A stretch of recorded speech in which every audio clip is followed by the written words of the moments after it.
Et c'est le moment de retrouver le président du CRIF, le Conseil représentatif des institutions juives de France, Yonatan Arfi, pour sa chronique hebdomadaire. Bonjour Yonatan. Bonjour. L'ex-journaliste Zineb El Razoui est visée par une enquête pour apologie du terrorisme. Le parquet a reçu des signalements pour haine en ligne à propos de l'interview accordée au site Nouvelle Aube, où elle refuse notamment de condamner le Hamas et les massacres antisémites du 7 octobre. Beaucoup voient dans ce qu'elle explique dans cette interview un revirement. Est-ce que c'est aussi votre cas ? Oui, malheureusement, parce que Zineb El Razoui, effectivement, tient là des propos qui sont de l'apologie du terrorisme incontestablement. Elle accepte de légitimer le terrorisme, de légitimer le 7 octobre en considérant qu'il y aurait un contexte qui le justifierait.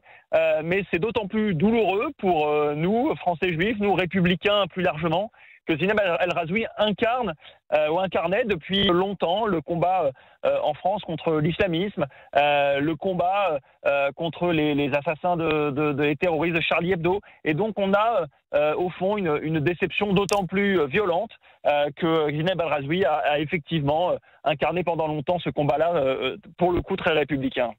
L'ancienne journaliste de Charlie Hebdo décrit dans cette interview Israël comme une théocratie, un État juif messianique et même, ça ce sont ses mots, un Daesh qui aurait réussi. Donc elle voit une continuité entre ce qu'elle fait maintenant en faveur des Palestiniens. En tout cas, d'après elle, c'est un soutien aux Palestiniens. Pour elle, c'est une continuité dans sa lutte pour la laïcité. C'est comme ça qu'elle-même l'explique, Yonatan Arfi.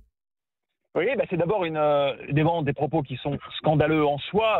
La comparaison avec Daesh ne peut être même argumentée et sur ce plan-là, il faut la condamner d'abord et avant tout. Et sur la démarche plus générale de Zineb El Razoui, ce qui est frappant, c'est que parler d'atteinte à la laïcité, quand on regarde le Proche-Orient, j'ai envie de dire, il faudrait d'abord regarder dans l'ensemble des régimes qui entourent Israël, et à commencer bien entendu par l'autorité palestinienne d'un côté et évidemment le Hamas dans la bande de Gaza de l'autre.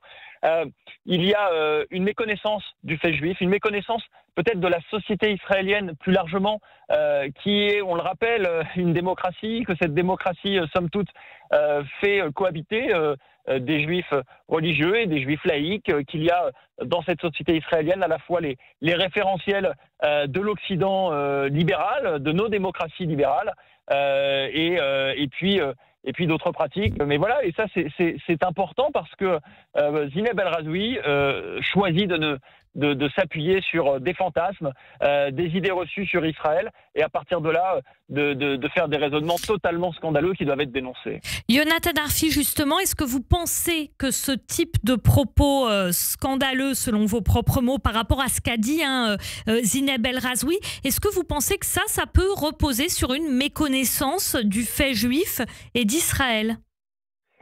C'est une méconnaissance du fait juif et d'Israël, évidemment, et c'est en plus une idéologie aujourd'hui qui fait de la question palestinienne au fond l'alpha et l'oméga d'une lecture du monde, qu'il y a une volonté j'allais dire, lire la question israélo-palestinienne avec un logiciel qui condamne par principe Israël, qui associe Israël dans un retournement de valeurs scandaleux à un agresseur terroriste, alors que ce qui s'est passé le 7 octobre, c'est précisément l'inverse.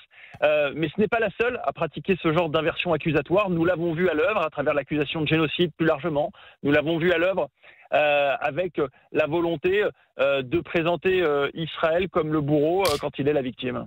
Yonatan Arfi, Zineb El Razoui, vous l'avez dit, a longtemps incarné le combat pour la laïcité. Elle-même est une ancienne journaliste de Charlie Hebdo.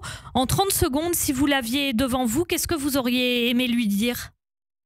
À ce moment-là, il n'y a plus grand-chose qui puisse lui être dit parce que ces outrances se sont multipliées. Mais s'il y a quelques mois ou quelques temps, nous avions pu la voir, nous lui aurions dit que il ne faut pas se laisser tromper par ceux qui vont vouloir l'engager dans une guerre totale, entre guillemets, contre Israël et contre les Juifs à travers ses propos, parce que, contrairement à ce qu'elle pense, eh bien, ces propos emportent également quelque chose du monde juif et pas simplement d'Israël. Il faut qu'elle ait la lucidité, peut-être, de le reconnaître et de revenir à une autre grille de lecture. Yonatan Arfi, président du CRIF, le Conseil représentatif des institutions juives de France. Merci beaucoup. Et puis, on vous retrouve bien sûr la semaine prochaine dans le Grand Journal sur Radio J. Merci. Merci.